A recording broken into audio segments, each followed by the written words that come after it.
അടിയരും കുറിച്യരും കാട്ടുനായ്ക്കരും ഊരാളിയും കാണിക്കരും ഉൾപ്പെടുന്ന പ്രത്യേക ദുർബല ഗോത്ര വിഭാഗങ്ങൾ ഉൾപ്പെടെ 37 പട്ടികവർഗ വിഭാഗങ്ങളാണ് കേരളത്തിലുള്ളത്.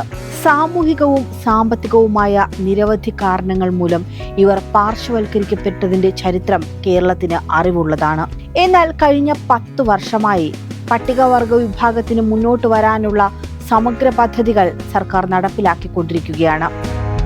അടിസ്ഥാന വിദ്യാഭ്യാസം മുതൽ പ്രൊഫഷണൽ കോഴ്സുകൾ വരെ ചെയ്യാനുള്ള സാമ്പത്തിക സഹായം, സാമൂഹിക പഠനമുറി, ഉന്നതി സ്കോളർഷിപ്പ്, റെസിഡൻഷ്യൽ സ്കൂളുകൾ, ഹോസ്റ്റൽ സൗകര്യം, ഭൂരഹിതർക്കുള്ള പട്ടയങ്ങൾ, സേഫ് പദ്ധതി, അംബേദ്കർ ഗ്രാമവികസന പദ്ധതി, ഹെൽത്ത് കാർഡ്, ആരോഗ്യ കേന്ദ്രങ്ങൾ തുടങ്ങി മികച്ച ജീവിത സാഹചര്യം ഉറപ്പുവരുത്തുകയാണ് സർക്കാർ.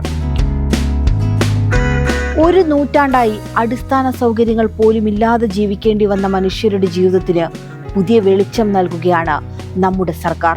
സമൂഹത്തിന്റെ എല്ലാ മേഖലയും ഒരുപോലെ മെച്ചപ്പെട്ടതാകണമെന്ന സർക്കാരിന്റെ ഉറച്ച തീരുമാനമാണ് ഇവിടെ നടപ്പിലാക്കുന്നത്.